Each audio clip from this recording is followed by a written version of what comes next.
Welcome to the Cigar Thoughts NFL Draft Spectacular. Football's version of Christmas morning is finally upon us, as the 2024 draft is set to kick off. We'll be here the whole way, and we'll be joined by some of our good friends throughout tonight's first round. We'll kick it off with Seattle sports media legend Danny O'Neill, followed by an appearance from radio host Stacy Rost, before closing out the night with former Seahawks receiver Michael Bumpus. Let's light him up.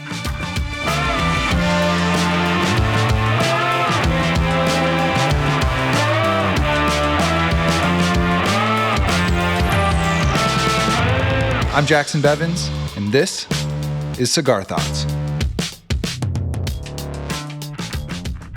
Welcome back to the Cigar Lounge. I am Jacson Bevins, and along with my rambunctious producer, Mike Barwin, this is the Cigar Thoughts podcast. Mike, how we doing? I'm jacked, man. I'm jacked. We made it. We've been waiting months for this, months and months. The Seahawks have gone through a multitude of changes over the past 4 months and change. Pete Carroll is no longer with us in the organization, which is bittersweet, but you know, that just opens itself to all the possibilities ahead. Mike McDonald is in, a new regime is in town, and oh man, the world is our oyster, Jacson. How are you, my friend? Oh, I'm doing great. You know, I was a little worried all offseason. I was like, picking 16. That's kind of about where I start to fall out of love with players in the draft in terms of the really high-end talent. But the way everything's lining up this year, it feels like an absolute honeypot spot to be, with all the quarterbacks and receivers and offensive tackles getting pushed up the board, at least in theory. There's going to be a lot of players that, like we've said on the shows leading up to this, normally would be going in the top 10 that are going to be there available at 16 to either pick or provide fodder for a trade back, hopefully one that's really profitable for Seattle. So, man, I'm stoked. And to your point about Mike McDonald being in charge now, his first draft post Pete Carroll, we don't really have an idea what direction they're going to go. And there's a lot of these players who are kind of on prove-it contracts right now, who are going to be playing for their Seahawks careers this upcoming season, which we're going to see which of those guys have pressure put on them by the players who get picked tonight. Today's going to be nuts. The way that this goes down, it's not going to fall anywhere close to the way the prognosticators have thought that it would. And, you know, just time to buckle up, buddy. We made it. Man, we did. And look, I mean, this is a huge show. The next 2 nights are 2 of our biggest shows that we do all year long. And, you know, last year we reacted live with some of our favorite people who cover the Seahawks in the NFL. We get to do it again tonight and tomorrow night. But before we get into it, I want to remind everyone listening that Cigar Thoughts is proud to be sponsored by Seattle Cigar Concierge and Glenfiddich Single Malt Scotch Whiskey, 2 companies of incredible quality. And the big news, we have teamed back up with Seattle Cigar Concierge for an exciting second release of the Cigar Thoughts cigars. Starting today, the Cigar Thoughts Red Zone cigars, which I've got right here, the first bundle of the new batch, combines a robust taste profile, smooth Connecticut wrapper, and it's going to be available to purchase using the link on the show page for the same discounted price y'all are used to of $149 for a bundle of 10 stogies. I am smoking one right now, absolutely delivering on the hype. I cannot wait for y'all to try these. All right, y'all, kicking us off today is one of my favorite people in Seattle sports media, and one of the first people in Seattle sports media that I ever really connected with in person. And he's someone that has been incredibly gracious throughout this process as we've built Cigar Thoughts up, but more importantly, it's just really, really fun to talk ball with. He joined us last year to react live to the Zach Charbonnet pick on this show last year. He's back. You know him from just about every sports media outlet Seattle has ever had, but most importantly, he is a legend of this podcast. He is Danny O'Neill. Danny, how you doing? I'm doing very well, Jacson. That's a very, very flattering and overly gracious intro. I'm grateful for it, and I'm happy to be here. This is exciting. Yeah, we're stoked to have you, man. And Danny's gonna be your first 10 picks, maybe a little bit longer. We're gonna see how it goes. But the draft just kicked off. We got the Bears on the clock, and I mean, I don't think there's going to be any surprise here. Danny, if you were Ryan Poles, if you were the Chicago Bears, is there another player that you would be considering here? No. You first pick in the draft is Caleb Williams, and that's pretty easy for me. It gets a little harder after that because I do believe that there is such a value to a quarterback on a rookie deal that, I mean, really, if you look at there's been so many economists who have studied the NFL draft and looked at it that I think we have a lot of clarity that using a first round pick on a quarterback is the best decision you can make. And in fact, the upside is so significant that it might be worth stretching there and taking a guy that we would talk about forcing, because what happens if you hit on that guy is franchise changing. We're seeing it right now in Houston, and there's now a template set out for if you get your long-term starter, if you get a guy that you believe can be a Super Bowl quarterback on a rookie deal, it completely opens up the things you can do over the next couple of years. And this is not hard for me in terms of Caleb Williams. I think he's a great player. Yeah. I'm a believer in Caleb Williams. Absolutely. I mean, I understand the concerns. No player is perfect. The last perfect quarterback that we saw coming out was Trevor Lawrence, and he has been far from that as an NFL pro. And it speaks to environment, right? It does. The Chicago Bears have never been a great environment for quarterback. No, I mean, not in 40 years, 50 years. You look at damn near. And you go back to Jim McMahon, and then you'd have the argument about how good a quarterback Jim McMahon actually was. Are you worried about the painting of the fingernails with Caleb Williams, or the fact that he was crying after a game?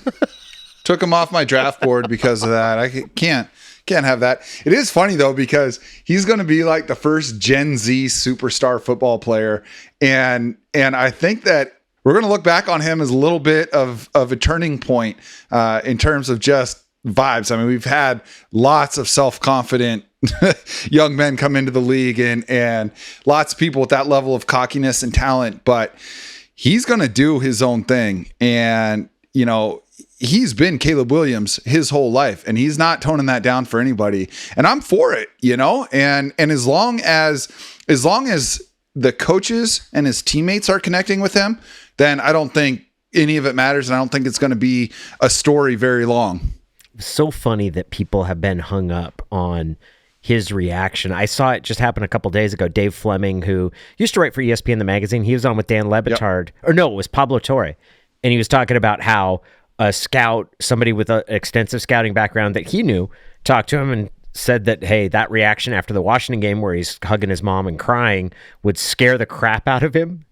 Yeah. And I was like, man, that's a weird reaction to have to a guy who was so emotionally invested in a game that when he lost, he's really tore up about it. And the jump, instead of like, man, that's great that he cares that much, it goes to, oh, I don't know. That seems like a little fragile to me.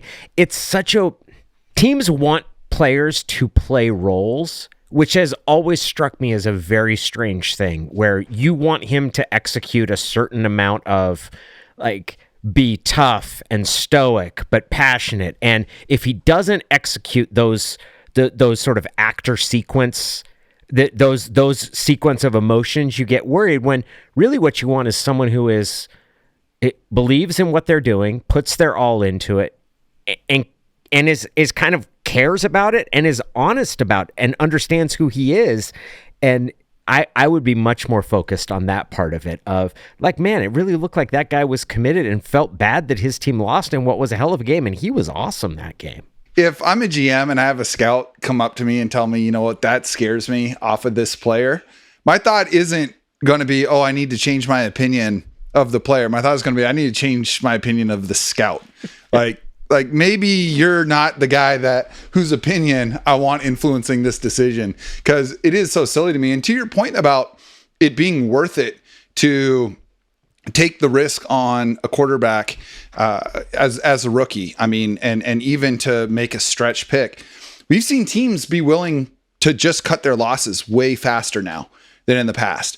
I remember being so stunned about, basically with Josh Rosen, the Cardinals not being like, well, you know, we're pot committed. It's like, nope, we got a chance to get Kyler Murray. We're just going to take Kyler Murray. And you know what? It's sunk cost with Josh Rosen. They traded him for nothing. You know, we saw the 49ers do it with Trey Lance, and that was after trading everything to get him.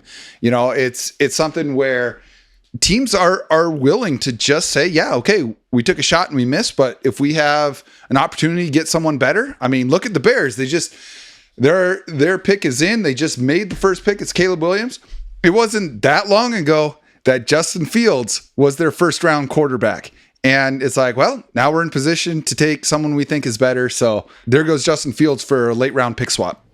Were you surprised at how I was surprised at how little Fields fetched. I thought I definitely thought that he would, maybe not a first round pick, but I thought he would get a second or a third. I thought you'd have a team that really thought. I would have thought, yeah, a day 2 pick for sure. And it didn't go that way at all. So now that's rearview mirror, because the Bears officially have drafted Caleb Williams, which puts the Commanders on the clock at 2. And this is where the draft really begins. What do you think they're doing here? Everybody says Jaden Daniels. Mm-hmm. That's kind of become the consensus. I definitely think it's a quarterback. You don't know a ton because you've got a new owner and a new GM and a new coach. This is not going to be Dan Quinn's selection. It's certainly their GM, who comes from a background having been with the 49ers. I do think it's Daniels. I don't know if I watched enough Daniels this past season to have changed. Maybe if I had seen him more, I would have changed my opinion dramatically. But it seems to me that I think the biggest gap in this draft in terms of the quarterbacks is going to be between 1 and 2, as opposed between 2. And I think we'll probably have 10 or 11 quarterbacks that ended up getting picked. That the biggest drop off is going to be between Caleb Williams and the guy who goes next, as opposed to any of the subsequent selections. Yeah, I got to think it's Daniels here too. And I hadn't watched a lot of Daniels until about midway through this past season, where I really started to fall in love with Michael Penix and realized that he had real Heisman potential. And so I was like, well, all right, if he's going to be going for the Heisman, who's he going against? And Daniels had really started to turn on the afterburner. So I watched an LSU game, gosh, I want to say against Florida. And I was like, holy shit. Like, this quarterback is nuclear. Yeah. Now, how that's going to translate to the NFL, I don't know. I think Jaden Daniels is going to be a really situation-dependent quarterback, like most quarterbacks are coming out. I think it's especially true for him.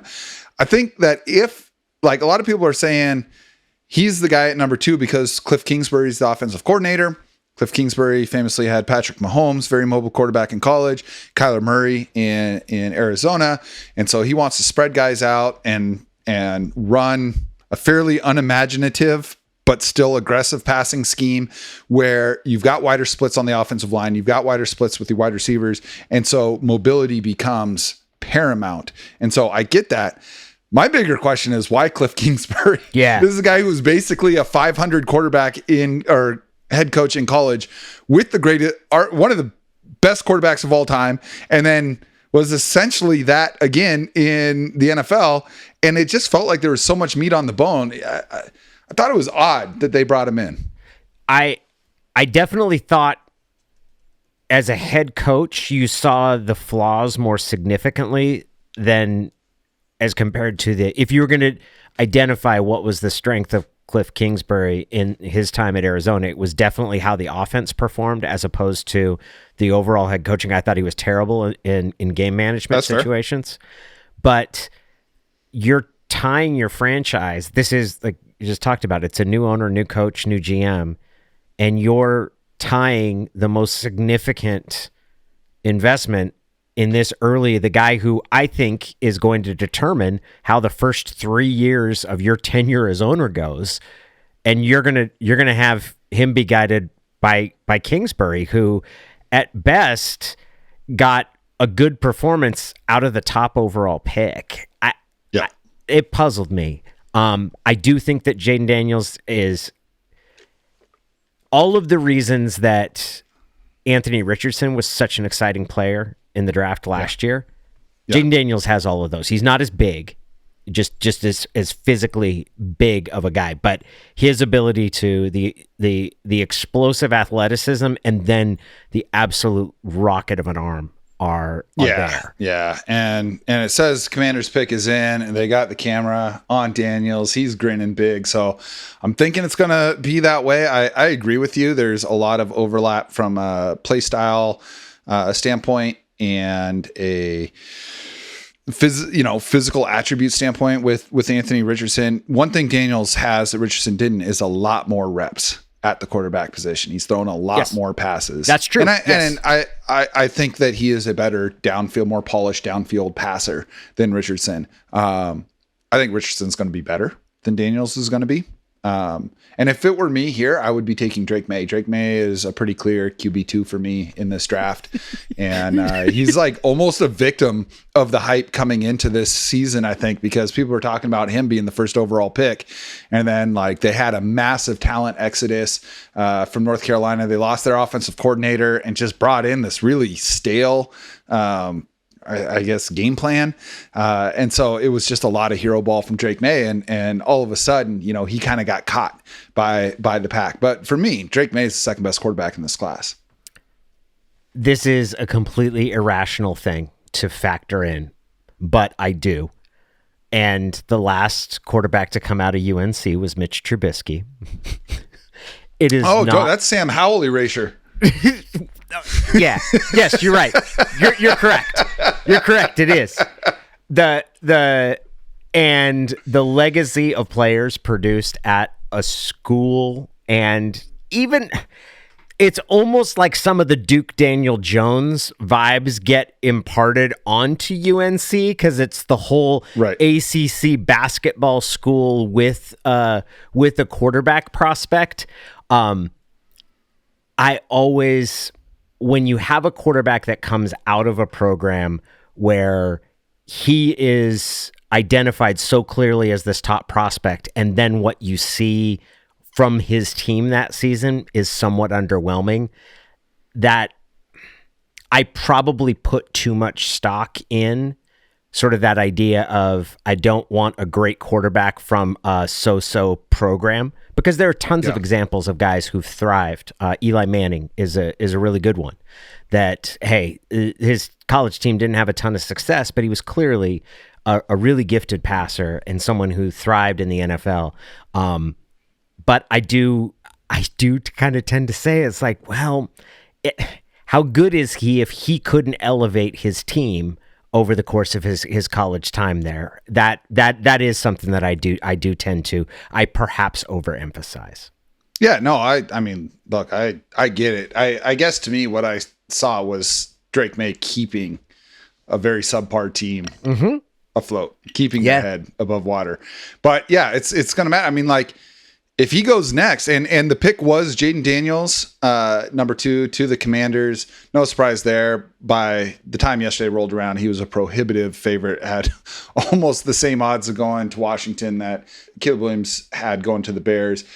Whoever goes to this next team, if the Patriots keep their pick and take a quarterback, which I think is the assumption here, it's going to have to be someone capable of elevating that team. And at this point, it's either Drake May or JJ McCarthy. I don't think we're going to see another quarterback moving ahead of either of those guys at this pick.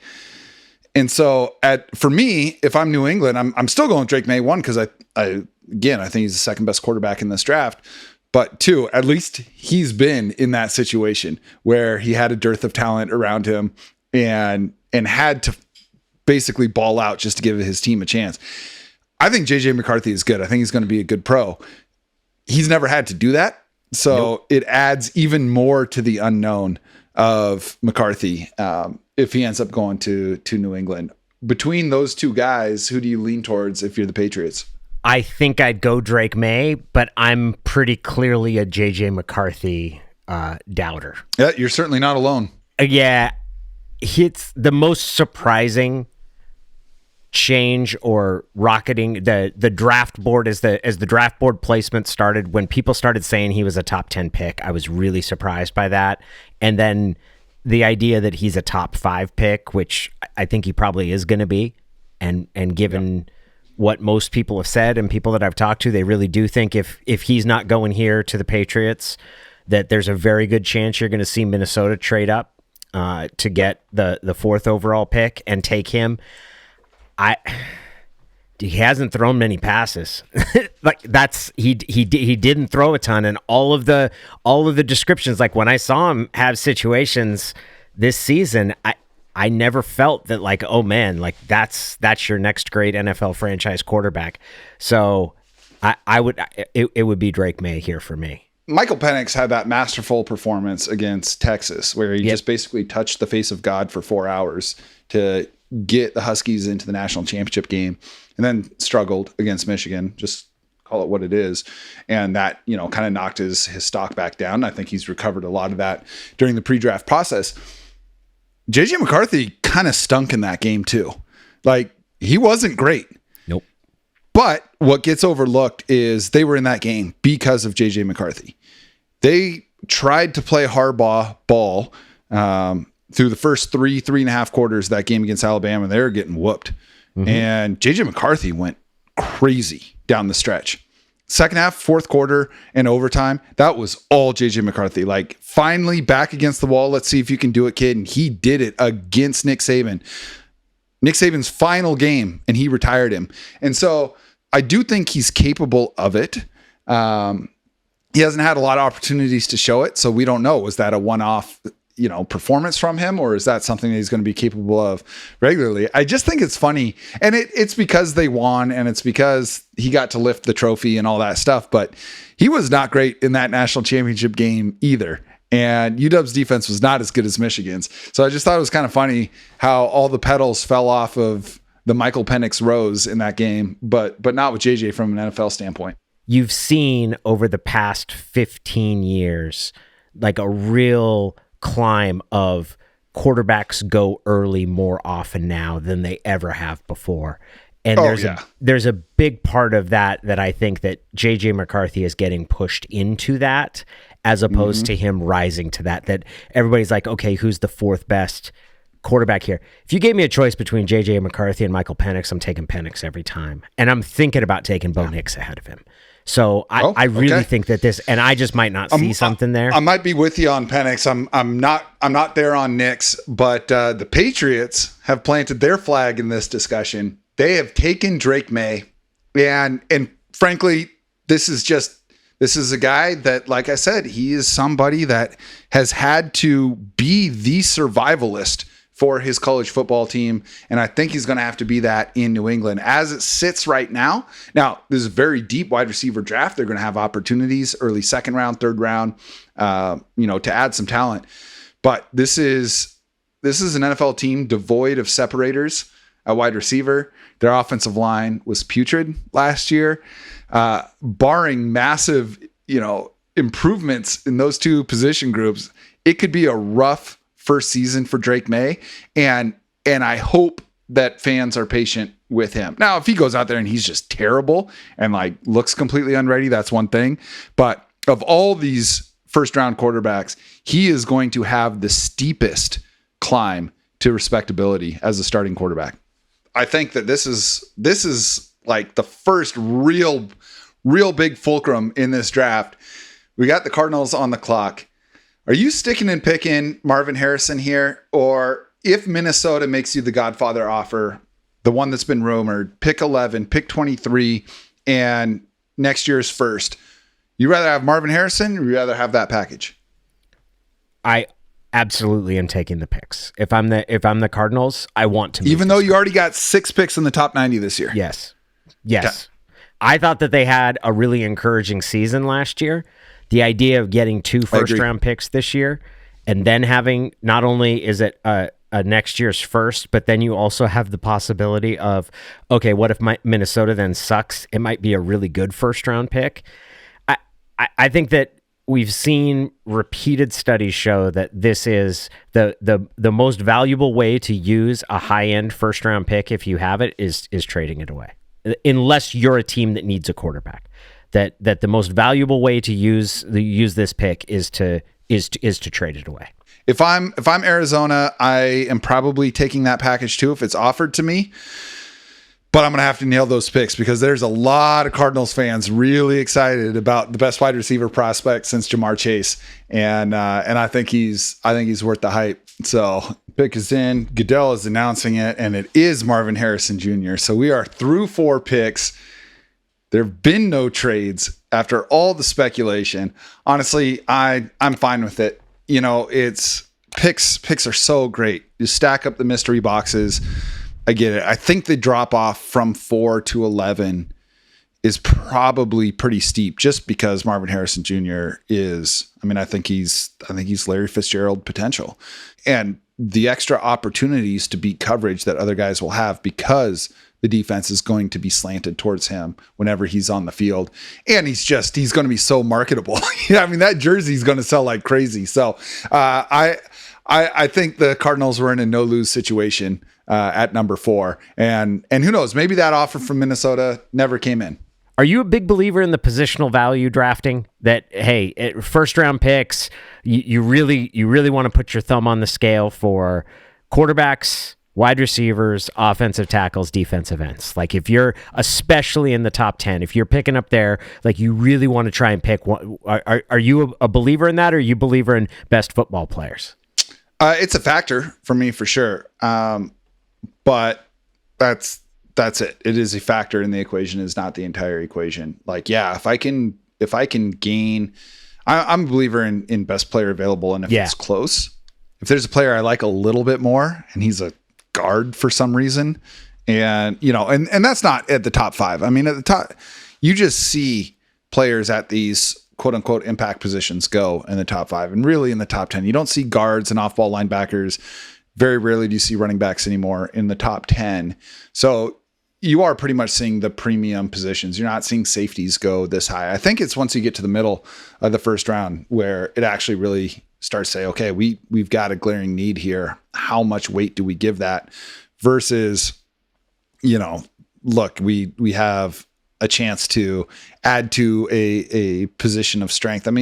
We saw Seattle last year, right? Like they had a good cornerback room. Mm-hmm. With Reek Woolen coming off of almost winning Defensive Player of the Year. Trey Brown had played great. Mike Jackson had played really well.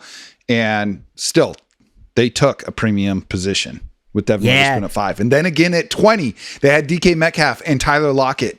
And they went out and got wide receiver 1 off the board with Jackson Smith and Jigba. So, yeah, I don't know. It's a factor for sure. But, if it's close, I'm going to lean towards the position where if they do hit and they are performing top 10, top 15 at their position in the NFL, I know I'm saving a ton of money there.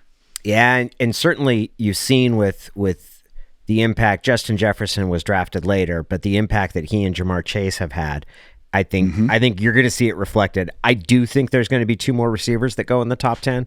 I think Malik Neighbors, and then I think Rome Odunze is probably going to go in the top 10. I wondered if Rome might end up going number 7 to Tennessee.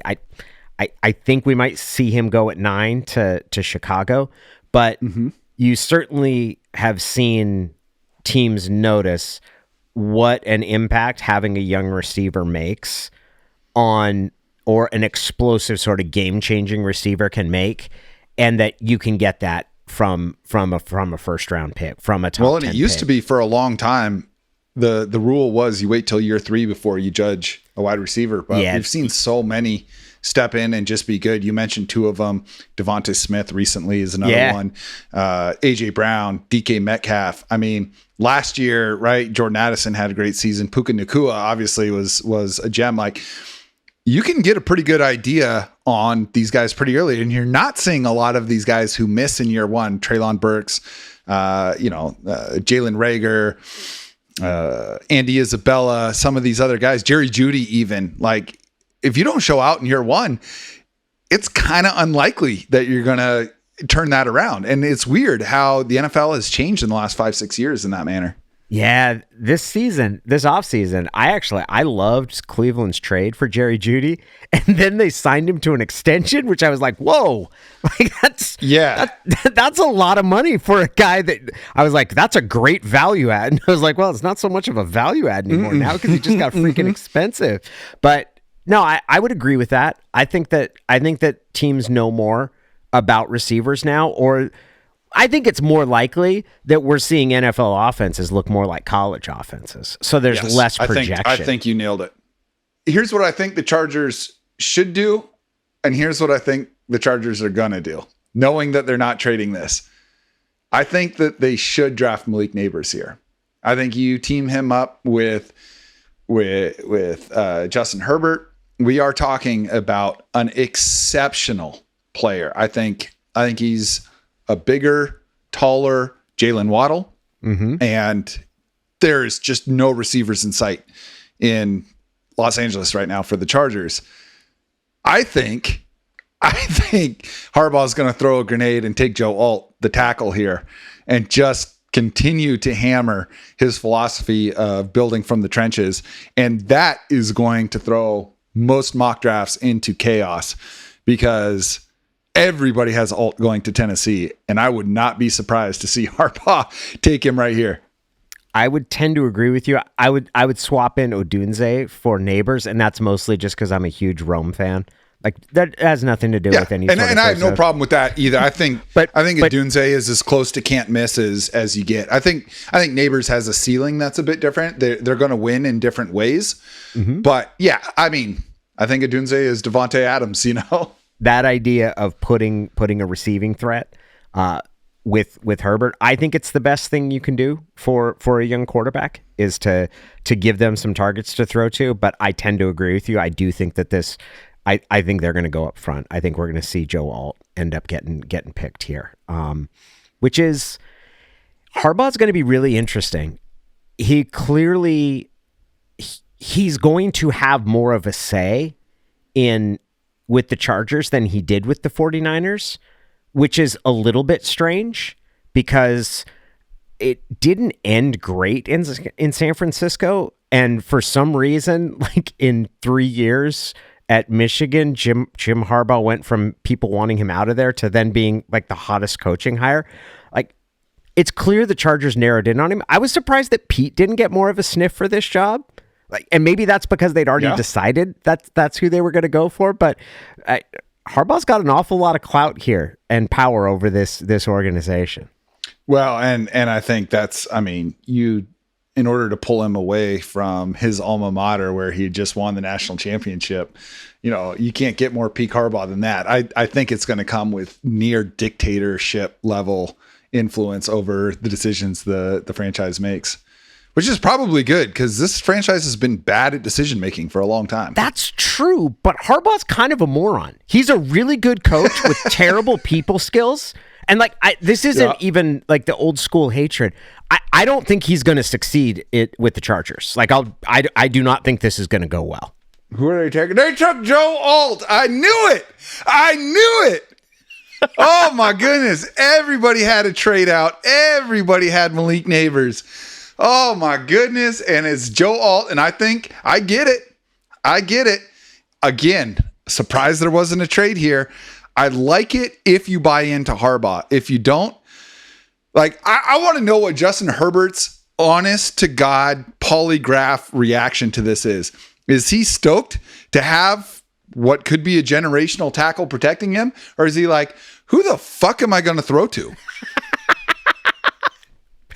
I'm going to guess he's going to focus on the positive.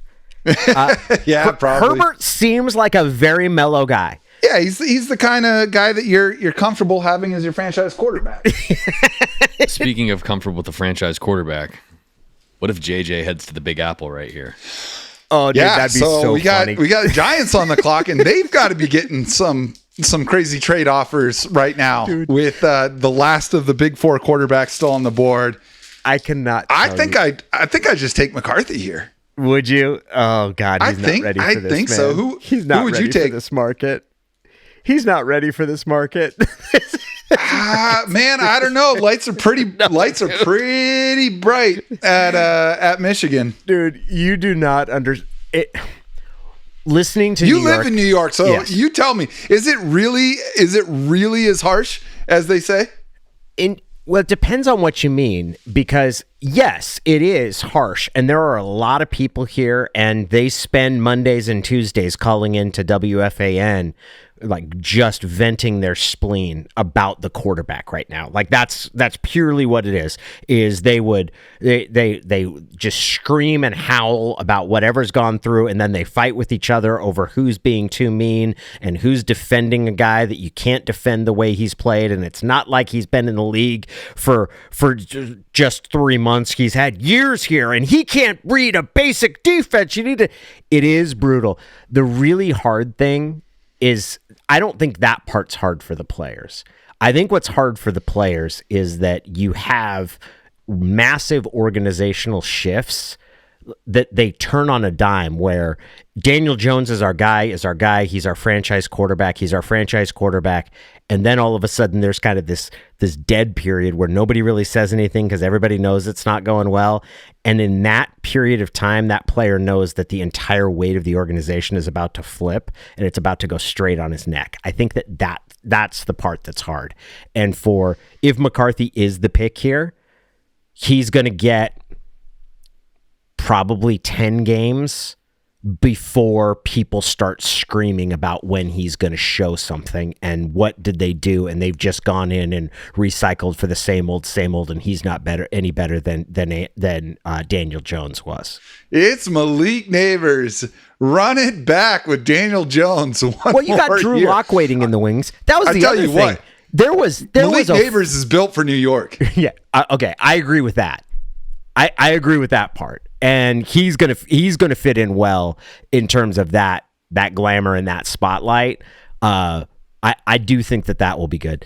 There was a whole news cycle out here, like a whole 24 hours they spent debating about whether or not Drew Lock was going to be the starter because of something John Schneider said on 710 AM. It was hilarious. This place is crazy. A special talent. Malik? Yeah. No, Drew Lock. Yeah.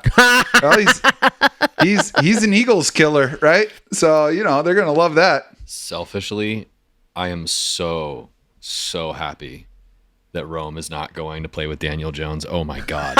Yeah, he might be going to play with Will Levis, though. That's actually a fair point. Because, I was looking at it as that, like, man, I'd probably go and see Rome play. So I might go out and interview him. But then that would mean that I was wishing him to be paired with Daniel Jones, which I would not be doing. You don't put that evil on him. Yeah. No, that's actually a fair point. How would you feel about him going to Tennessee, though? Dude, I would tell you what, Will Levis, did you watch any of Levis this past year? Yeah. Dude, he is crazy. Like he is crazy. Of punishment that he will take, and just such a headstrong, he is wild.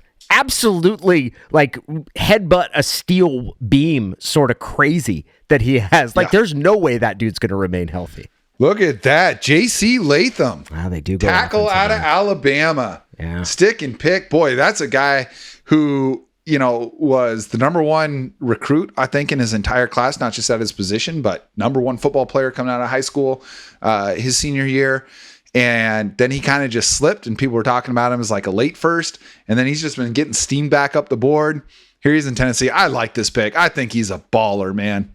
What they ask you to do at Alabama, if you can do that, you are primed for success in the NFL. Yes. I think that what you've seen produced by Alabama and the players that have come in, their ability to thrive in the NFL has been pretty remarkable. So what do we got? We got Atlanta next. Which seems like if there's a trade, this has to be a QB trade. What if they took JJ McCarthy? Oh my goodness! After what, $100 million guarantee? Well, I'll tell you what, that's the sort of thing they should do, because that's exactly when you have when you have Kirk Cousins. I think even the deal Kirk's on is fine, but I think you still need to be looking for a better quarterback. But no team pays that amount of money to then keep looking. We've got that problem solved for a little bit. Man, all right, it's in. There's no way they go quarterback, right? I can't believe we haven't seen any trades. I'm about to lose my fucking mind here, dude. Do you know what it is? Have you seen it? I saw. This is really good suspense. This is an incredible build up here. I can't believe this. All right. Well, what do we got? I'm dying here.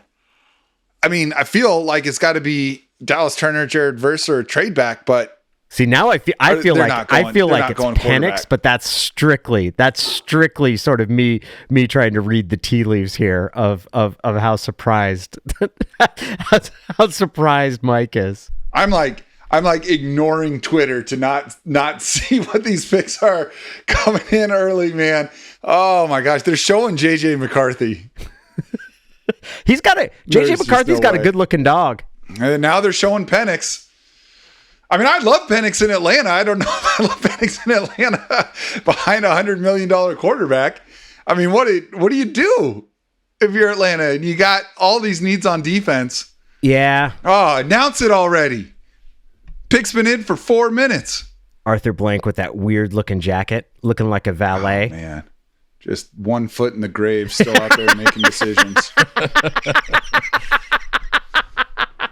That's the meanest thing I've ever heard you say. Oh my goodness. Oh no! They took Michael Penix. They took Michael Penix, number 8, Lotto. after taking Kirk Cousins. I can't believe this. What are they gonna do? They're gonna win forever. They're gonna win forever. I mean, Penix is awesome. I love Michael Penix, but what are you doing? Michael Penix going above Rome Odunze is not something anybody had on the bingo card. Oh my God. Above JJ McCarthy. That's wild. I mean, you can't trade Cousins.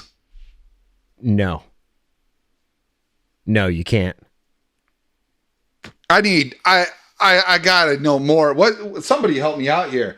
Mike, Danny, what is the thought process on this? The thought process is, and I'll actually say it, it's weird because this is exactly the sort of thing that I thought Atlanta should do. I'm surprised it's Penix. I'm really happy for him.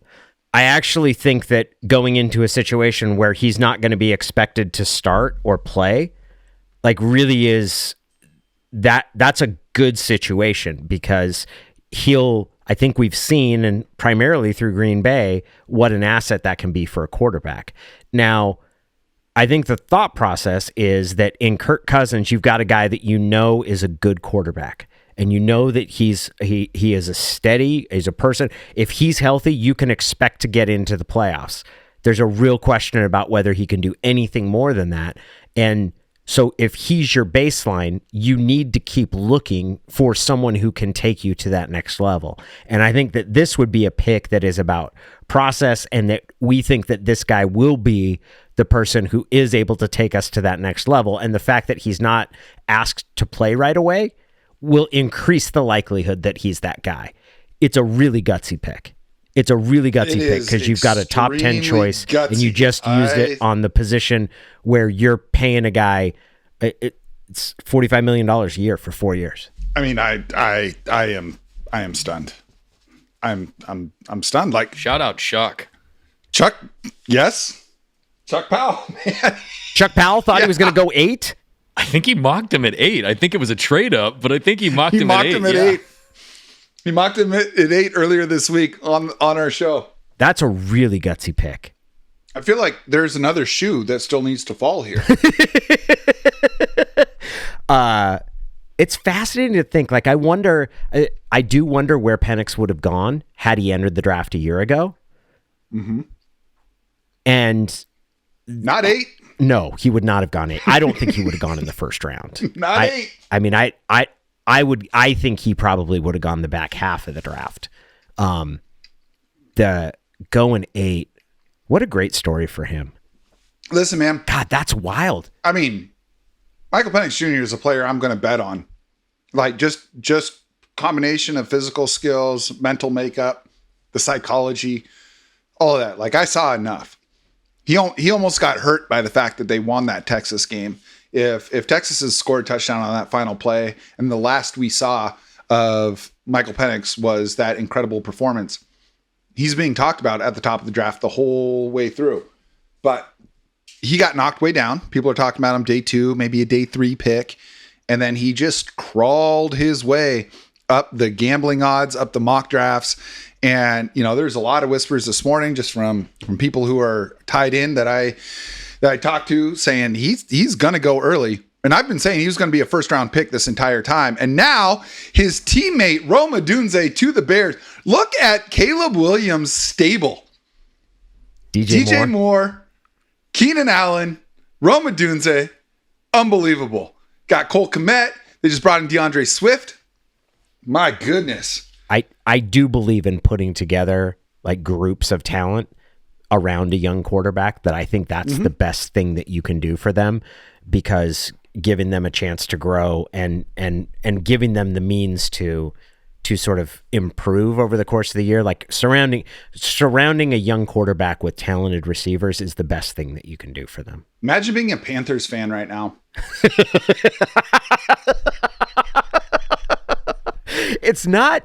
You traded number 1 and DJ Moore away to take Bryce Young over CJ Stroud. That's the thing. It's would have had the number 1 pick again. Now you watch them take Caleb Williams with your pick and then stack Rome Odunze with it after they went out and added Keenan Allen. Can we think of another time where the team traded up to pick the wrong quarterback? Because like Washington gave up a ton to go up and get Robert Griffin III, and that pick didn't work out. He was awesome though. But yeah, and he has a good rookie year. It wasn't like Carolina traded up to pick the wrong guy. I don't think there's any doubt of, and that doesn't mean that Bryce Young won't eventually work out, but very clearly Chicago picked the wrong dude. And I'm trying to think of another instance in which a team has traded up. But there wasn't a quarterback taken after Trey right, Lance like Mac Jones was they totally should have had taken that guy instead. Yeah, and the reason that it's not going to kill the 49ers is kind of the same reason that RG3 didn't necessarily kill Washington, which was they got another quarterback in that draft that turned out to be pretty good. I haven't recovered from that. I've thought, and I believe this about Seattle too, that I think teams are too timid when it comes to taking, when you need a quarterback, taking multiple stabs at it, just saying like, F it, we're going to burn multiple picks on this position, because if you get the guy, it really doesn't matter how much you spend to get there. Once you get the guy, look, Seattle, signs Charlie Whitehurst, signs Tavares Jackson, signs Matt Flynn, and none of us give a rip about any of that because they drafted Russell Wilson. And so I kind of feel the same way about Atlanta. Like, you stumble through with Ritter, you need a quarterback, you go out and sign Kirk Cousins, and now you draft a guy that you think is going to be pretty good. But then so I believe like ideologically in it, but then you see what it's happening, like, oh man, I don't know. Like, you used the number 8 overall pick on a dude you're going to sit for a year at least. Which, I mean, used to be how it was done. I mean, look, look at the Packers, right? Yeah. They've been the blueprint for QB stability. They took Aaron Rodgers in the first round and sat him for 3-4 years. They took Jordan Love in the first round. Yeah. Sat him for 3-4 years. Maybe that's just the move here. That is one of that might be the single most surprising draft pick I've ever seen in my life. And now the Vikings get McCarthy if they want. Do they move up? The Vikings, they just swapped with the Jets. Mike, do you have the details of that trade? The Vikings traded the 11th pick and a 4th round pick and a 5th round pick for number 10 and a 6th. So basically nothing. Basically a 4th and a 5th for a 6th, and then you move up a spot. What are the Jets doing? Just take the quarterback, Jets. The Jets bluffed him out of it? Bo Nix. Or it's got to be that the Jets were telling them somebody else was coming up to get the quarterback. But that's not, I mean, if I'm a Jets fan, all right, I guess I move up on day 3. That 4th round pick's going to shift the paradigm, man. The Jets are in such a funny spot. Like, you're tied to Captain They should have been taking the quarterback. Do you want to draft a quarterback right now and put him in a room with Captain Conspiracy? Legitimate question, because totally Bo Nix is too old to be radicalized. I'm just like, because I'm trying to think about that as, I think it's pretty clear that Aaron Rodgers is not the best teammate. Yeah. Fair. And if you're looking at, hey, we are going to have to find another quarterback, but I don't think finding another quarterback and having him like sit with Aaron for the next year is going to be in anybody's best interest. We're going to have to ride True. this thing out. True, but I mean, what has been sinking the Jets? They haven't had a contingency. They've put together a pretty good roster, and it was supposed to be Aaron Rodgers last year, and then he was gone, and they were just flat out awful.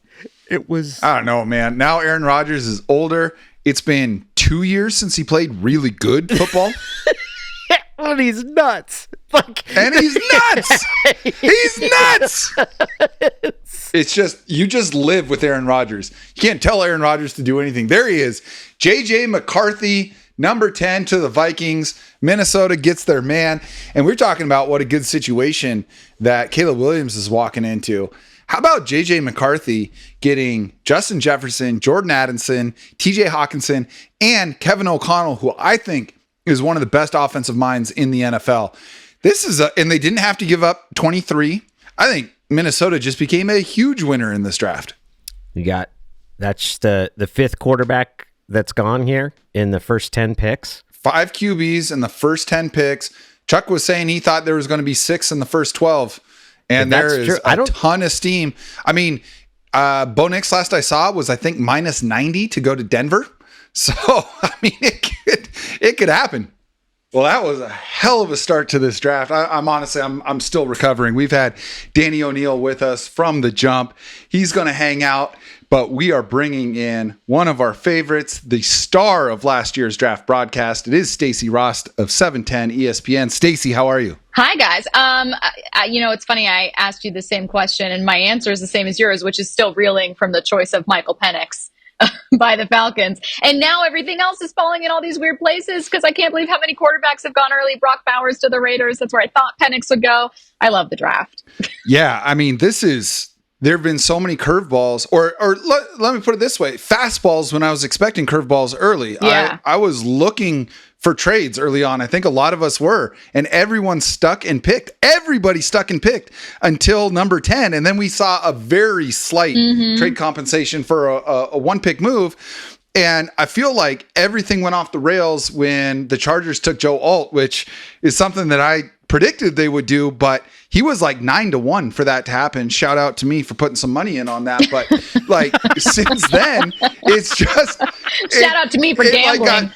A little, what up? That one's going to come through.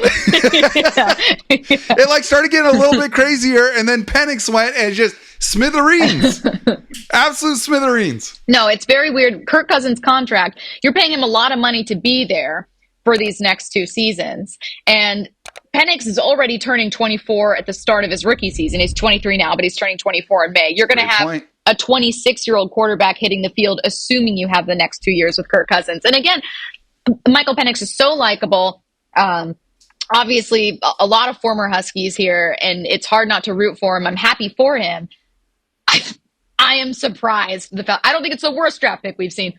Nor do I think it's a bad one. It was just surprising. It's confusing. There's lots of questions with it, but we'll see what happens. They got a lot of offensive weapons there. Are we still without a defensive player through 13 picks? Yeah. I think we are. I thought Dallas. So we had, during our intermission, we had Denver take Bo Nix, quarterback out of Oregon, then Brock Bowers to the Raiders, as Danny just mentioned. I can't believe 13 straight offensive players. Stacy, we knew this was going to be an offensive heavy draft at the top, but I mean, this feels way out of bounds. I did not expect that. So Brady Henderson and I were talking about what could happen in the top 10 earlier in terms of edge rushers, because he thought a few edge rushers could be tempting for Seattle. And we mentioned Dallas Turner as being like, well, I mean, he's not going to get past Atlanta. Surely they need an edge rusher. Surely they wouldn't do that.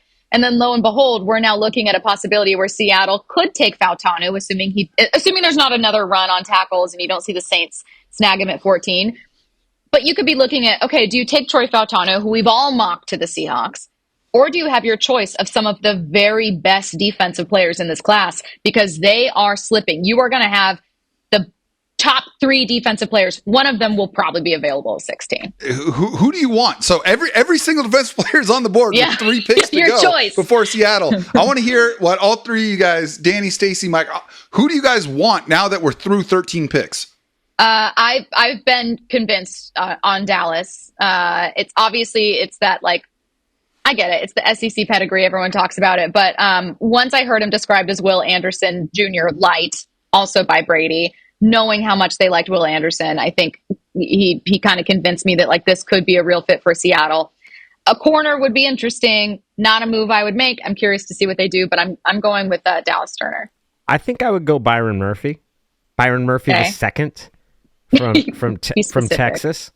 I do wonder what they're going to do in the middle of that defense. I thought that they were light up front going into last season, and I think that Leonard Williams played extremely well and is a mainstay there, but I think you need a big fat body. And there's not a lot of sand in the pants on that defensive line. Mike, who you got? Who you want here? I'm thinking Spencer Rattler might be the move. Oh, get out of here. I don't know why I ever ask you questions. No, why do I ever ask you your opinion on this show? That's true. Well, that's your mistake, dude. That's just poor hosting. I think, no defensive players through the first 14 picks. Mike McDonald has to be licking his chops. I would be happy with Byron Murphy. I would be happy with Dallas Turner. I think my preference would be a little bit of a trade down here and see if you can get your hands on Johnny Newton out of Illinois. Do you think betting markets are an accurate reflection of where guys like? Does it reflect more than the mock drafts? Do you think? My guess is that if you took the Vegas odds for every pick in the mock draft, or like every pick in the first round, you'd have one of the most successful mock drafts in the country. Like, I think you'd be looking at like a top 5% outcome in terms of accuracy. I do. I do think that, I mean, no one's going to get this right. They're still going to get most of them wrong, but most people are getting like, the good ones are getting 10 to 12 picks right. And I would assume Vegas gets more than that if you just took who's the leading odds for each team. Which is probably a wisdom of crowds thing, right? That you get so many, they use so much input that you're getting the cumulative average of what everybody's wild ass guesses are. Well, and money talks, right? Like they want to get money on both sides of the bet. And so the lines are going to move to try and create that. And so it's moving with the money, but you're right. Yeah. Wisdom of the crowds for sure. And I think early money, it's a lot of like wishful thinking, but look, you guys have been close enough to the NFL long enough to know that the smoke starts to become fire in the final 48 hours leading up to the draft. Like I've been making bets with my buddies that Michael Penix was going to be a first round pick when he was like plus 200 odds to be a first round pick. And then 5 days ago, he jumped from plus 108 to minus 170.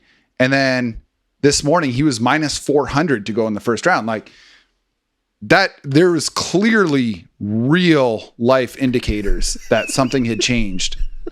If they're giving 5 to 1, essentially. Jackson, are you saying that there's a Jonte Porter like mole on the inside of the NFL? That situation. The only issue that I had with the Jonte Porter thing is that I didn't know Jonte Porter. He was a Husky recruit at one point. I know. That's a missed opportunity. Could have reached out, Jonte. Let me take the under. I could have been hitting those 6-figure Jonte Porter unders. The thing that cracks me up about that was people were like, well, it's so hypocritical that the NBA takes gambling money. I'm like, no, actually it's not. You can't bet on games you're involved in. I can't believe that we have to explain. Like, there's no hypocrisy. Like, it's a very straightforward rule for very good reason. It's like my company having a partnership with a seltzer sponsor and then me showing up to work drunk. That's not hypocritical. I shouldn't be doing that. I love that idea for an excuse. You guys take liquor money. Yeah. I'm hammered. Come on. Yeah. I'm supporting the sponsors. Yeah, exactly. All right. The run is over. We have our first defensive player off the board. It is Laiatu Latu out of UCLA, who I love. I've been very vocal about this, but I did not think he was going to be the first defensive player in this draft. Does that count as a third Husky in the top 15? Are we claiming that?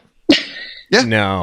Yeah, go Dogs. When you say he can't absolutely. play anymore, you don't get Absolutely. to claim him. Okay, valid. We have a much more direct lineage to Marcus Peters, who was also I quote claim Marcus unquote Peters too. than we do Latu. The pick is in. Oh my god, they actually did it! I keep scrolling pick through is my phone. in. No spoilers. I'm gonna They wait for didn't us to say trade. it. Okay. I right. don't know who the pick is. I'm gonna I wait to see it cannot- on TV. I cannot believe the absolute cornucopia of talent that is available at 16. Their guy is here. Of course, they're hitting a commercial. Oh, they're showing Dallas Turner on the phone, and he is sobbing. Probably relieved to be taken. If it's Dallas, I love this pick. Dallas Turner at 16 is insane if it happens. Roll Tide. I'm very cool with this pick. Well, Sign me we up. can claim him as Huskies fans because DeBoer is there at Alabama Another now, Husky, a fourth and Husky off Turner the is board. coming, right? So this is another Husky, Wow. another Husky We are draft going to pick. see 5 Washington Huskies taken in the first round, and that is just crazy. It hasn't been announced, so we'll see. Seahawks pick is in. Here's the moment we've all been waiting for. No trade back. The card is submitted. Oh man, there's like no wrong pick here. I feel like. There's a wrong pick. Who would it be? Who's the wrong pick? Get it in real quick. Who's the wrong pick here? Spencer Rattler. This sounds bad, but a corner. I think a corner Yeah. would be the wrong pick. Here's my Watch it thought. be. It's I'm gonna with be- you. it's gonna be a cornerback. I'm with you on that. Like with so many needs elsewhere. But if they take a defensive player, I'm kind of giving Mike McDonald the benefit of the doubt. Like I am not counting on him banking on continuity. Byron Murphy II. How about it? How about it? Okay. I'm into it.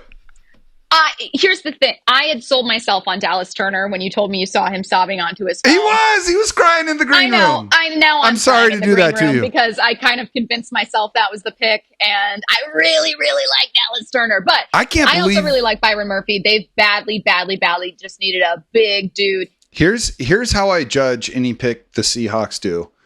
It's how annoyed would I be if the Rams drafted that guy? That's a great way to look at it. And I would be so damn irritated if the Rams drafted Byron Murphy. So I'm into it. Now, Danny, you did say Byron Murphy II would have been your choice, and you got your wish. I You did get did my it. wish. I do You feel did it. watching that team last year and believing that if they're going to Draymond Jones played too much inside, I thought. And you do need he is a disruptive interior lineman, and they're pretty rare. And I think that when you play in a true 3-4, which like they're probably going to be in that same sort of muddle this year where you get multiple fronts, but you need to have people that are able to hold space, but also pretty dynamic athletically. I was really impressed with how he played this year. I'm excited about this pick. Yeah, I mean the talent is so obvious with him.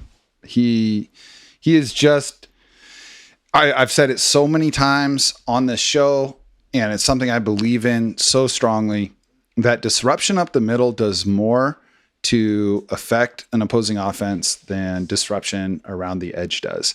Now, the edge guys get more sacks. It's the stat position, but when a quarterback can't step into a throw, or when a running back can't take his picked lane because the middle of the defensive line has won, that's a lot different. Like there's ways to still make a play work if your tackle gets beat. It's really, really difficult to make a play work if your center or your guard gets beat. Many men wearing cargos currently in that war room. That will remain the same. As there is A lot of 3/4 pockets in that room. There's a lot of quarter lot of zips, pockets. a lot of pockets, a lot of quarter zips, a lot of polos. What's your feeling on the quarter zip? Pro quarter zip. Oh, you like I the quarter zip. A pro quarter zip, anti polo. I understand the purpose of a polo, that being during the game of polo and also outside of it. But I am not a fan. Quarter zip, I can get behind it. Well, that's good because I got quarter zips. Well, I believe that will be my last contribution to you guys. I'm going to go ahead and with that piece of sartorial analysis. I Danny, appreciate you are it. the man. Danny, champion of the world, joining us for the first half of the first round of the 2024 NFL draft. We couldn't have been happier to have you, man. Thank you for stopping by. Thanks for having me, guys. Take care. That was Danny O'Neill, everyone. Huge thank you to Danny. We always appreciate him coming in, lending his insight. And now we get to rock with the GOAT, Stacy Rost, holding it down with Mike and I. And while Danny was signing off, I hate to compound your misery, but the Minnesota Vikings traded up to 17 with the Jacksonville Jaguars, took your boy Dallas Turner. I know. I'm devastated. He'll be a player that I'll be watching, and if he ends up doing nothing, I'll claim that I always thought that would be the case. But unfortunately, I don't right now. I think that he can be a really good player. I don't know that he'd be the top. He wasn't the top edge taken in this class. I don't know that he would be in other classes either. It's not like he's this like elite of all elite players. The all-around profile of this prospect, I was very, very intrigued by. A great leader on his team, great production on the field. I think he was SEC Defensive Player of the Year. I mean, just any accolade that you could want in a young player as you're building up a program, as you're a young head coach figuring stuff out, is exactly what you would want. But that being said, adding to the trenches is what this team needs to do. I hope no one takes offense to me saying this. Any offensive or defensive lineman, please plug your ears and don't listen. The trenches are boring. The trenches are hugely important. The trenches are incredibly boring. Edge rushers. Someone had to say it. Somebody had to say it. Wide receivers, great time. Of course, you're inviting them to the party. You know what I'm saying? How much fun did we have last year? That's what Stacey? I'm saying. Quarterback. How much fun did we have last year? You know why? Chicks love interceptions. They love touchdowns. People love sacks, pick sixes. You know who's probably not getting one of those? Byron Murphy. But it's okay because he is an amazing player. He adds to what this team needs. If they weren't going to add to the interior of the offensive line, they needed to do it on the defensive line. We've been saying that for 2 years. I'm tempted by shiny objects, both with my own closet and also this draft. No, I'm kind of a raccoon too. You know, like I see something shiny, I will stick my hand into a trap. That's exactly what it's like. Oh, an offensive lineman. Cool. Right. But then it's exactly what you need. And in this case, it's a defensive lineman. It's exactly what you need. What makes it tough for Byron is it is, much like with offensive linemen, very difficult to gauge the overall impact unless you are an absolute game wrecker. And so I think that this could potentially be something where we see the effects long term, not only of Mike Macdonald's defense and of him as a head coach, but of the addition of Byron Murphy with that first pick of this regime.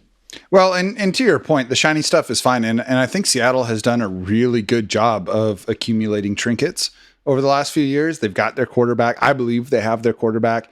They've got 2, now 3 very exciting wide receivers. I'm really excited to see what Noah Fant can do now as a tight end, because I think that he was drafted to be a game-wrecking tight end and has just never really been in a position to do that.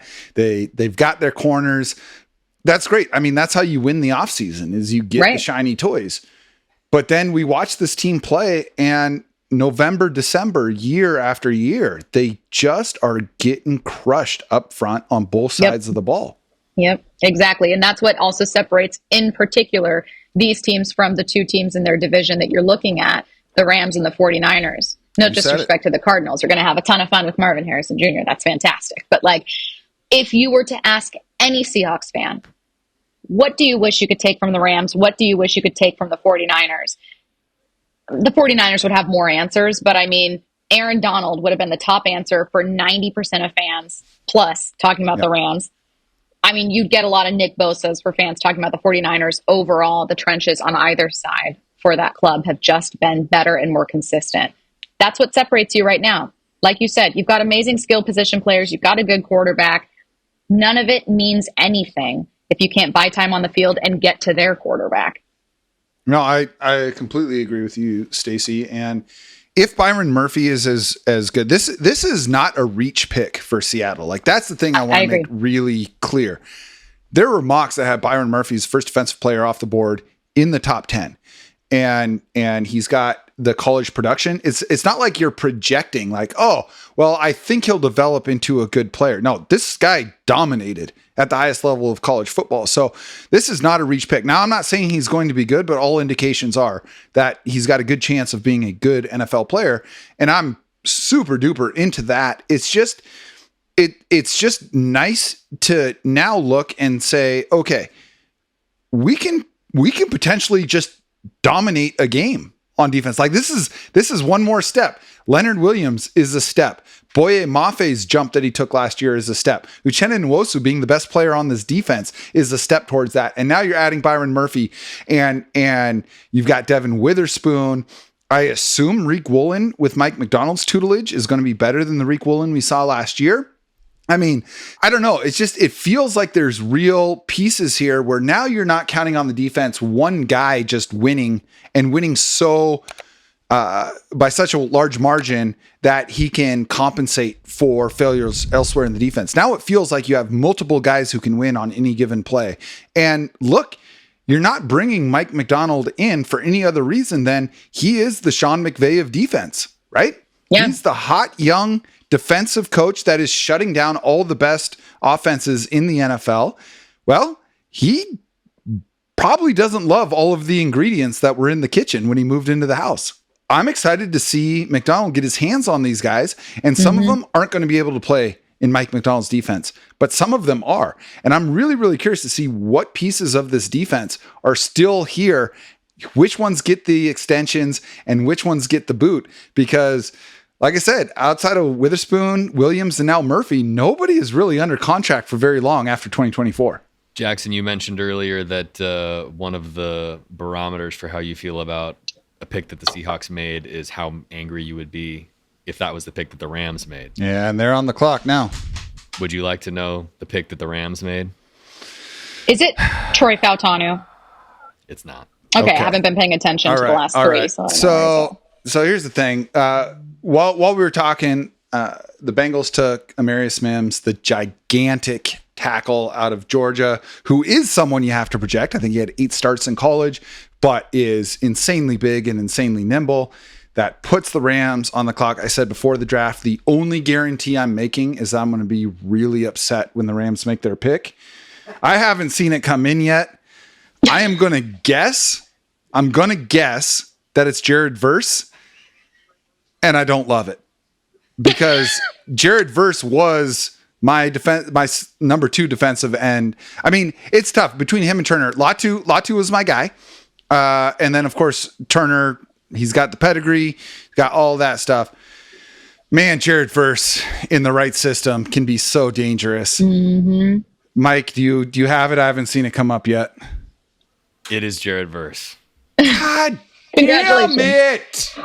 With a not a first year defensive coordinator, but with a new defensive coordinator for the Rams. Yeah. Jared Verse is going to be good. That's the thing. Jared Verse is just going to be good. Yeah. All right. Talk to us. The Pittsburgh Steelers just made their pick. Stacy, let us have it. All right. This is an amazing pick for Pittsburgh. And I was wondering, I had seen many mocks with Seattle trading back to in a swap with Pittsburgh or in a swap with Philadelphia and being able to take Troy in the 20s. And so seeing Troy go later, that scenario was possible. Maybe not with the Steelers, who obviously wanted him. I have a lot of questions about the interior of the Seahawks offensive line. You have a huge lack of experience there with, I want to say, 4 combined starts between Harris and, Troy Ingram, who you added in free agency. I don't mind the addition of Fant to back up Abraham Lucas. You talked about how nice it would be to have Troy Fautanu who can be a true tackle in case Abe Lucas does have that chronic injury and can't be who he was. I don't mind adding George Fant as that option to kind of be the insurance for Abe. I am concerned about the interior of the line. I'm concerned about what it means for the run game. This is something that I would expect them to certainly address on day 2. Problem is they didn't pick up that 2nd round pick by trading back. So we're all wondering what's going to happen here. We have seen 2 trades in this first round through 20 picks. It's crazy. There's only been 2 trades made and the Vikings were involved with both of them. Now you look at Seattle's specific situation. They don't have another pick for 65 picks after for 10 the years. first one, Yeah. right? Yeah. Essentially. Yeah. They don't pick again until 2034. But this is your fantasy draft where you're like, well, I guess I'll go get a snack out of here. Exactly. Exactly. Yeah. If I'm still a caveman and I'm snake drafting instead of auction, that's exactly where we'd be in this draft. But can I interrupt you to say something very quickly? Yeah. In my very, very first NFL draft that I covered, which was, I want to say 2015 or 2016, the Seahawks knew that they would not be picking until round 5. Like they were like, we're not trading up into round 4. We're not making any move. We're not doing whatever. And it was a difference of a couple hours. And for some reason, I didn't get the memo that like, hey, we aren't even going to be on the board until noonish, just so you guys know, which they did a courtesy of telling all the reporters and everything. Unfortunately, I did not get it. So I got there 3 hours early and just walked around Seahawks headquarters. Walking around. Yeah. John Travolta at the VMAC, just kind of. Yeah. That was exactly me. Like I was saying, Seattle doesn't pick again for a long time, but there's still a lot of needs here. Yeah. Are you confident that there's going to be a player position need there at 81? Or are you now saying, okay, we've got pick 81, which is middle of the 3rd round. We've got 2 4th round picks, 2 6th round picks, a 7th round pick. We have all of 2025's picks. At what point do you start to say, you know what? Instead of sitting back and taking the quantity route, I'm actually going to try and package to move up. And would you give up both of your 4ths and call it or let's say this, would you give up a day 2 pick next year, package it with 81 to move into, say, the mid-2nd? If I were John Schneider and I meant it when I said, I really want to compete and I mean that this year, then yes. The answer is yes. I move up and I address the interior offensive line in round 2. Yeah. I'm with you. I also think that it's really important for Mike McDonald and for John Schneider to be competitive in year 1, because there's going to be a sense both in the building and among fans that like, okay, yeah, maybe Pete wasn't coaching Super Bowl contender rosters anymore, but at least he was winning 9 games every year. Right. And you say, oh, well, no, we're going to build for the future and we're going to start rebuilding this thing in 2025 and all that. And you go out and you win 6 games. All of a sudden he's like, well, what do we make? We fired the most successful coach in franchise history, maybe the most successful, beloved coach in Seattle professional sports history, to lose more games. Like, I do think momentum's important. I do think winning at least 9 games really, really matters to the future of this team. Well, and fans are used to it. And we've had so many fans, and I'm misrepresenting fans. We have had some fans that have texted in. And this was primarily at the end of last season when you just kind of felt this team was out of it and the writing was on the wall that there was some kind of change that was needed. And so many of them were like, just tank, just, if they could just lose, just like, why don't you start over and try to go get a quarterback high or do something. And I just, to each texter, always wanted to respond and go, do you want to watch 3 wins a season? No, like, think nobody about does. The last time you had to do that. The last time was what, Mora? 4 wins, I think. I think Yeah. Everybody who thinks that way is like mentally fast forwarding a year. Yes, but and Buck was also a player on that team. There's a few different drums that I bang regularly on this show. The biggest one is that tanking doesn't fucking work. Like the track record of losing on purpose and creating a bad roster with a bunch of holes so that you can have more free agency money and more picks. Those teams stay bad almost every single time. Yes, exactly. I mean, look at the Browns. I know the Browns are competitive. I know they have great players right now. But for a while, they were having, they've had back-to-back first overall picks. They have had several first-round picks. The problem was that it was a multifaceted problem, that your head coach was a problem, that your front office was a problem, that your culture was a problem. Well, and losing leaves scars. Yes, it does. It can ruin a culture. I just think people look at it and they think no one really wants to watch football like it's baseball. No one really wants to watch a 100-loss Astros team before they become great, or a 100-loss Orioles team before they rack up all these prospects. No one really wants that in football. I don't. Well, there's no minor leagues to build through. You are wasting years of your of the good players that are on your team, you're with wasting the their average career, primes. right? With the average career being 3 to 4 years. Right. You can't turn that around quickly. I mean, I am just once again selling myself on please trade into the second round and take Jackson Powers Johnson, or even Graham Barton is kind of weird to me because he profiles on the interior, even though he's 6'5", but he has short arms, which I can identify with. I don't quite understand him as a prospect. He's confusing to me, but still, I mean, it's still got a good grade as a lineman.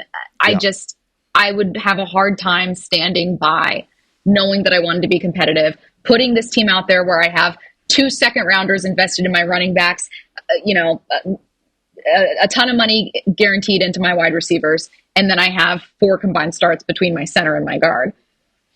That's tough. Yeah. We also have not talked about Bo Nix. We haven't. Let's talk about Bo Nix. We got to talk about the quarterback. It was just like, oh yeah, and also Bo Nix went to Denver, a top 12 quarterback pick. We haven't spilled any ink on him. God, we haven't talked about it at all. I actually really like Bo Nix. I think that we had Joey Harrington on, and I like the way that he described Bo, which is obviously he's an imperfect prospect, as anyone not named Caleb Williams was.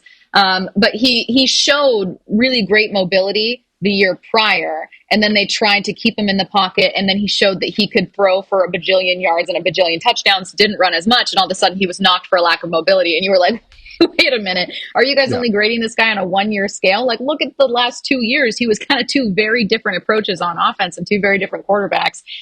So more mobile than people give him credit for. Obviously not Jake Locker out there, but what's interesting to me is every single thing the Broncos do kind of backfires. So I like Bo. It was much higher than I expected him to go. I thought he would go early second round.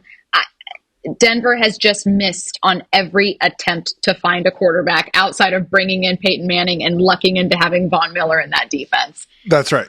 It's almost like because they took him, I'm like, ooh, what could happen here? What do you think? Tough. Here's my issue with Bo Nix. No question, the numbers were amazing. I think the numbers more than the actual performance justified a Heisman finalist situation. Here's the thing, Bo Nix was just unrealized potential for 4 or 5 years in college until he got Dan Lanning. Mm-hmm. And then all of a sudden he's putting up these crazy numbers in Oregon. Here's the thing, and I'm not a Bo Nix guy. He put up those numbers in like a true paint by numbers offense where your reads were predetermined before the snap. Like that's the whole deal with Oregon. You're looking for one key on the defense that tells you whether or not a second level throw is even a possibility for that snap. And if you see one thing on the defense that says no, great. It's a check down, it's a bubble screen, it's a short slant. And he was fine. He was effective at that, but he only throws with his upper body and you can get away with that when you're throwing short. He had the lowest average depth of target of any Division I quarterback. There was like 133 quarterbacks that qualified and he had the lowest average depth of target. And like, yeah, the numbers were there. He had an insane amount. I can't remember what the number is. Some absurd percentage of his passing yards were after the catch. And you see him at the Senior Bowl, you see him at the Combine. He's not throwing the ball deep at all because he can't.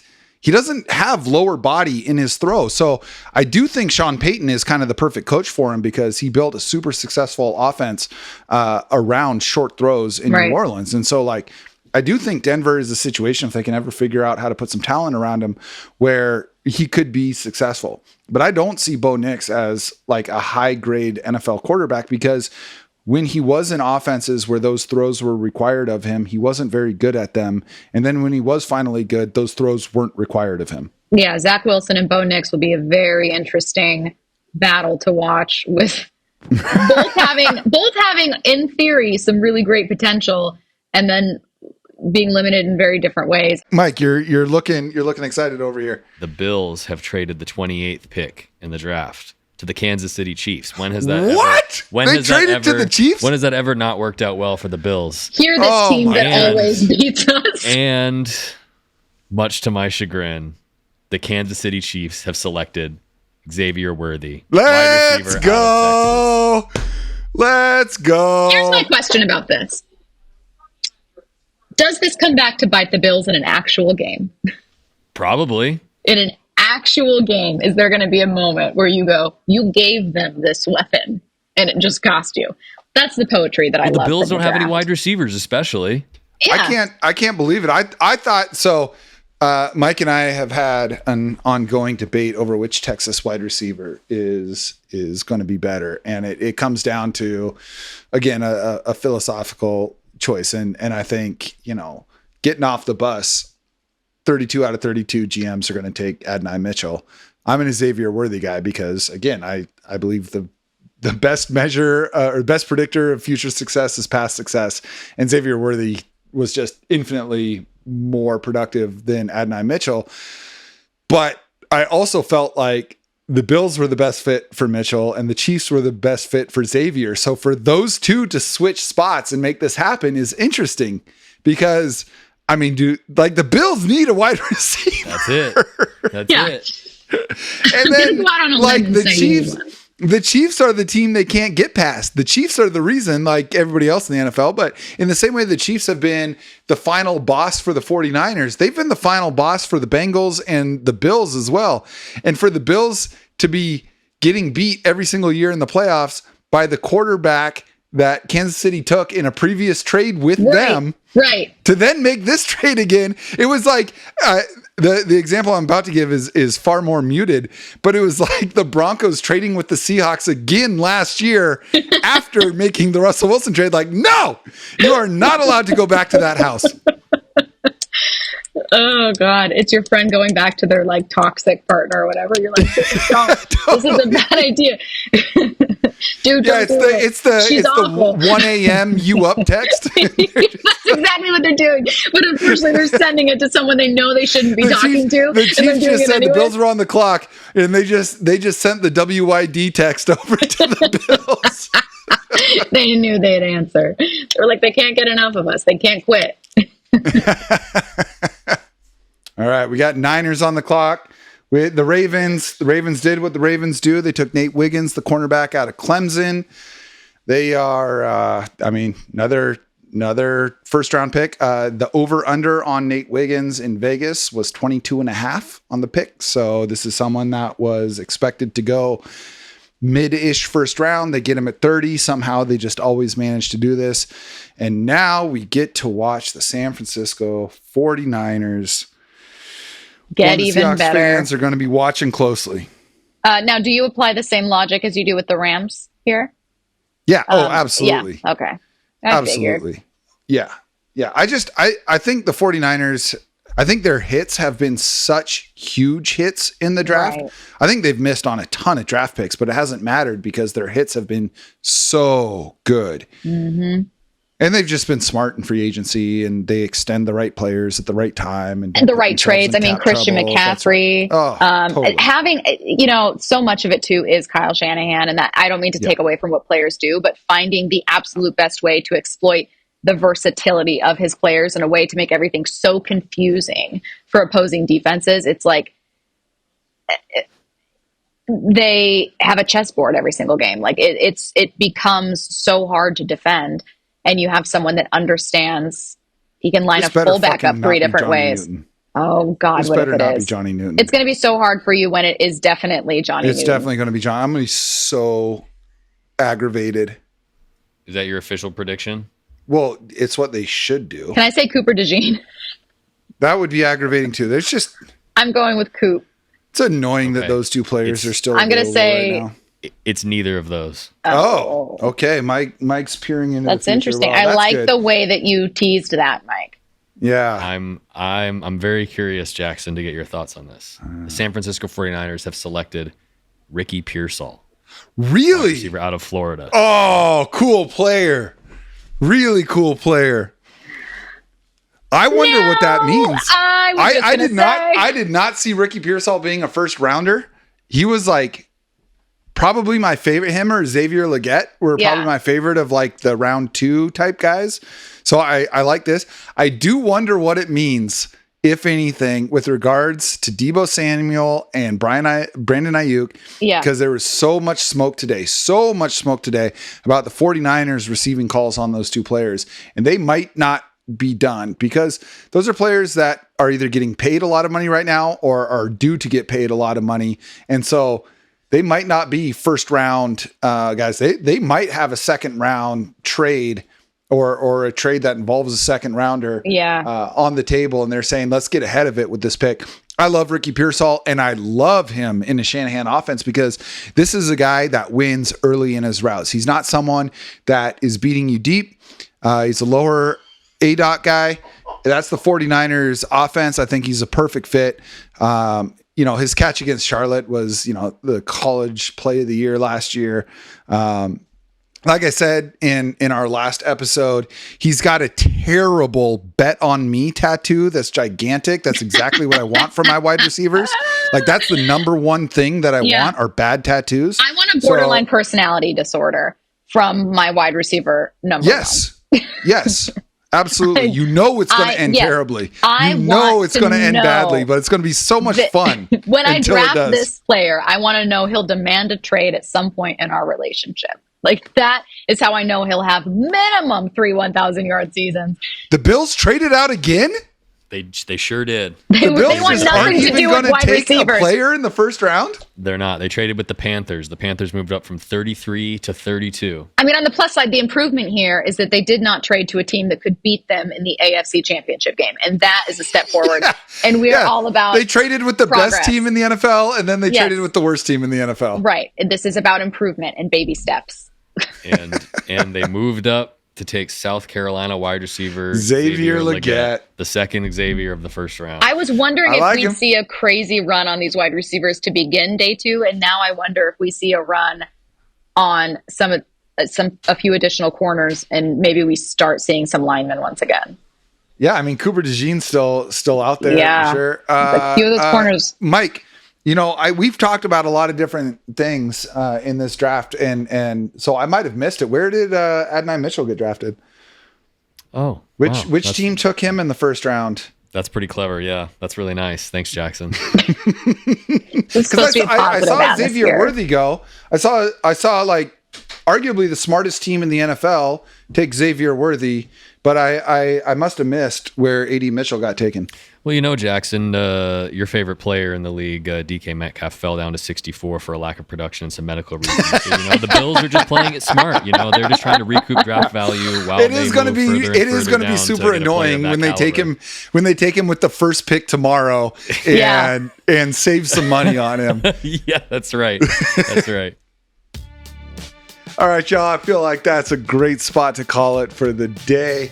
Unbelievable evening in the NFL. There's always surprises with the NFL draft. There's no way to predict human behavior in general, but especially when it comes to the NFL draft. But today had surprises outside of the realm that even I was prepared for. I want to give a huge thank you to Stacy Rost for spending her evening with us, chopping it up. Unfortunately, Michael Bumpus, he did everything he could to join us tonight, but he is covering the John Schneider, Mike McDonald post-draft press conference, so we're going to try and get him on soon. But listen, that is going to do it for day 1 of the Cigar Thoughts NFL Draft Spectacular. As always, you can find Mike and I on social media. I am on Twitter at @JacksonBevins. That's JACSON. Remember that no K is okay when spelling my name. Mike is on Twitter at Mike Barwin, and the show itself is at Cigar Thoughts. You can catch full video episodes on our YouTube channel at Cigar Thoughts, and find the rest of our socials at cigarthoughtsnfl.com. This episode was brought to you by Glenfiddich Premium Single Malt Scotch Whiskey. I've long been a huge fan of their lineup, and we're thrilled to have them on board as a sponsor of the show. If you're watching on YouTube, you've seen me enjoying a glass of their 14-year release. If you want a scotch that combines an initial kick with an incredibly smooth finish, then Glenfiddich is for you. And one of the great things about a great scotch is, of course, how well it plays with a good cigar, which is why I want to remind you that we have the second release of Cigar Thoughts Stogies. Red Zone, right here. Come get them. Same place as always. The link on the show page, Cigar Thoughts NFL. This is a lighter version of the originals that have been popular enough to allow us to run it back. with the second line of cigars. So make sure you're getting those. And when you get them, tell me how they compare to the original. I want to know.